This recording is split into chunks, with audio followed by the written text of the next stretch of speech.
Hello friends, Radhe Radhe, good morning. कैसे हैं सभी? आई होप आप सभी अच्छे होंगे। मैं भी अच्छी हूँ। मैं विनीता स्वागत करती हूँ एक और नए वीडियो में। तो देखिए, अभी मॉर्निंग का टाइम है। मैं तो उठ गई थी काफ़ी देर पहले, लेकिन बच्चों को और हस्बैंड जी अभी उठे हैं। उनको भी काफ़ी टाइम हो गया। लेकिन देखिए, बालों मान्यता के ना यहाँ पे माही के बाल कितने ज़्यादा ख़राब हो गए थे। और मैंने अभी देखिए बहुत सारा काम कर लिया है, क्योंकि मुझे 7:30 बजे तक निकलना होता है। तो फिर मैंने जल्दी जल्दी अपना सारा काम किया और अभी देखिए बच्चों को उठाया, क्योंकि माही को भी स्कूल जाना है, नित्या को भी जाना है। और फिर देखिए अभी हम आपको टाइम दिखाते हैं। तो 6:12 हुआ है। अभी बहुत मतलब कम समय है और मैंने फटाफट जल्दी जल्दी अपना खाना रेडी किया। उधर मैंने सब्ज़ी बनने के लिए रख दी, बैगन आलू की। जब तक सब्ज़ी बनेगी धीरे धीरे, तब तक मैं यहाँ पे बिस्तर है उसको मतलब समेट के रख दूँगी। तो देखिए बच्चों में ना इतना ज़्यादा बिस्तर ख़राब हो जाता है, बहुत पूरा बिस्तर समेट देते हैं बच्चे उठने के बाद। तो आज की वीडियो में हम आपसे बात करेंगे, बहुत ही अच्छा टॉपिक है। जैसे मैंने यूट्यूब से सिलाई तो सीख ली थी, सिलाई सीखना कोई बड़ी बात नहीं है, मैंने सीख ली।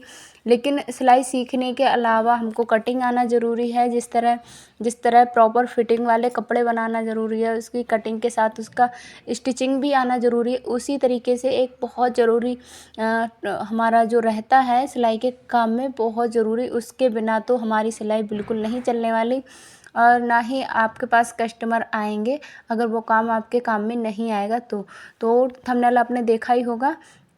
तो मैं सिलाई में फिनिशिंग लाने की बात कर रही हूँ। जैसे यूट्यूब से सिलाई सीखने के बाद भी मेरी सिलाई में बिल्कुल भी फिनिशिंग नहीं आती। मुझे प्रॉपर कटिंग आ गई, स्टिचिंग आ गई, सारा कुछ आ गया।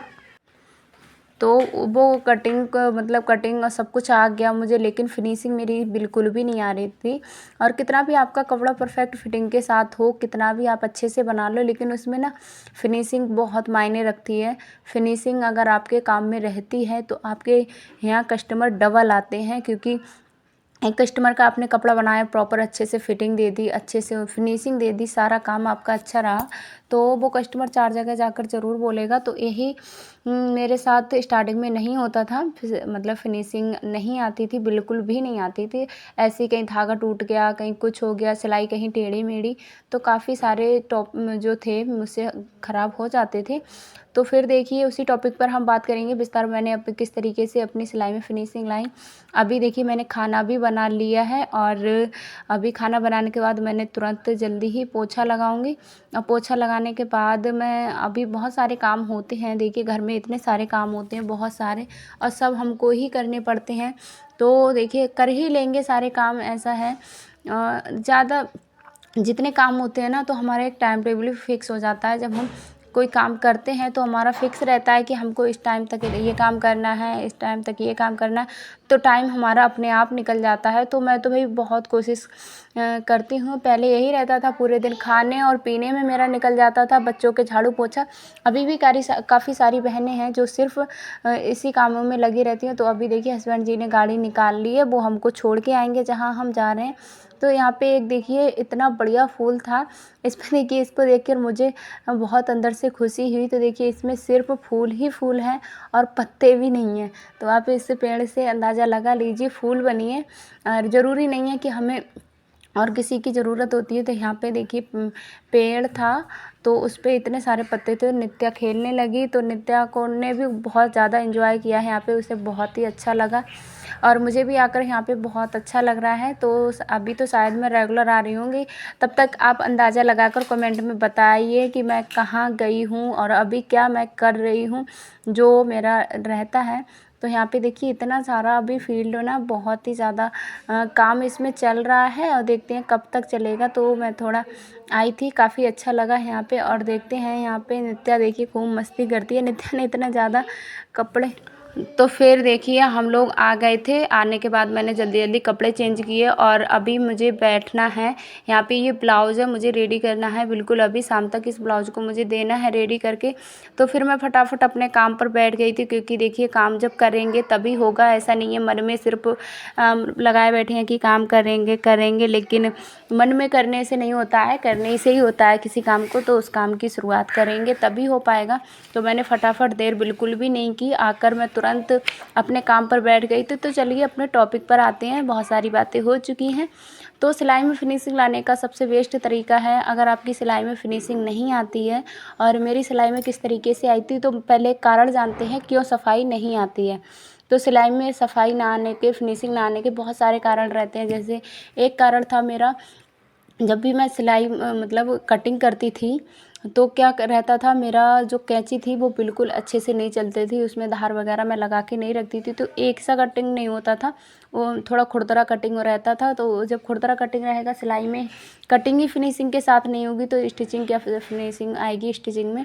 तो पहले तो मैंने इस कमी को सुधारा, अपनी जो कैंची थी उसको मैं अभी बच्चों से दूर, और उसमें प्रॉपर उसमें ना धार लगाई जाती है वो मैं लगवाने लगी। तो अभी मेरी कटिंग बहुत अच्छे से, हमेशा मैं नुकीला चाक यूज़ करती हूँ। जैसे जब हम चाक पे जो कपड़े की ड्राफ्टिंग करते हैं तो वो ड्राफ्टिंग आपकी एकदम नाप कर और अच्छे से करिए, तो आपकी कटिंग जब अच्छे से हो जाएगी तो आपका प्रॉपर फिटिंग भी आएगी, फिनिशिंग भी आएगी, सारा कुछ आएगा।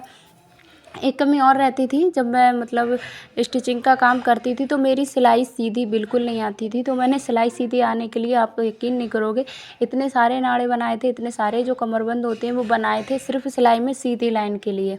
तो ये भी जैसे हमारे मोचे बनाते हैं हम, और काफ़ी सारी जगह पे जो सीधी सिलाई ट्राउज़र बनाते हैं उसमें भी साइड में सिलाई लगाई जाती है सीधी सीधी। तो काफ़ी जगह होती है जहाँ पे सिलाई दिखती है।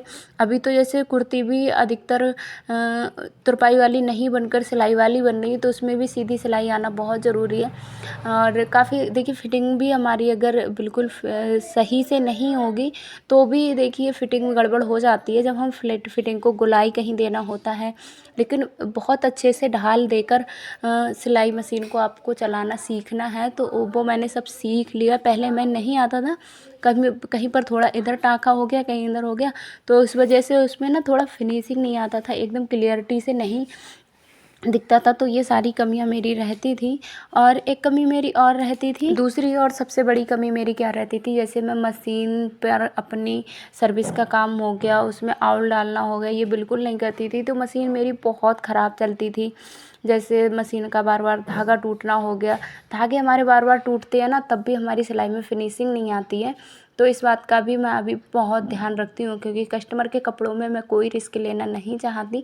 तो इस बात का भी मैं बहुत ज़्यादा ध्यान रखती हूँ। इस बात का आपको भी ध्यान रखना है कि आप मशीन की अपनी जितनी ज़्यादा केयर करें, और आप अपनी मशीन को, अगर आप रेगुलर कपड़े नहीं, कस्टमर के कपड़े नहीं सिलते हैं, तो अपनी मशीन को इतना तो टाइम दीजिए, कम से कम आधे घंटे मशीन को चलाइए, उसमें आउल डाल के रखिए, 6 महीने पर सर्विस करवाइए। तो इससे आपकी मशीन अच्छे से चलेगी, इससे ना मन भी लगता है। जब हमारी मशीन उल्टी सीधी चलती है ना, धागा टूटता है या पखिया सही से नहीं आती है, सिलाई नहीं आती है, तो हमारा मन भी अंदर से काम करने का नहीं होता है। जब आपकी मशीन अच्छे से चलती है तो अंदर से मन भी करता है काम करने का। तो मैं तो भाई ऐसे ही करती हूँ, और मैंने सोचा आपके साथ शेयर करें। काफ़ी सारी बहनें इस प्रॉब्लम को फेस करती होंगी। जैसे स्टार्टिंग में होता है जब हम लोग बिगनर होते हैं, बाद में तो हमको सब जानकारी होती जाती है, तो हम अपने जो गलतियाँ होती हैं उनको सुधारते जाते हैं।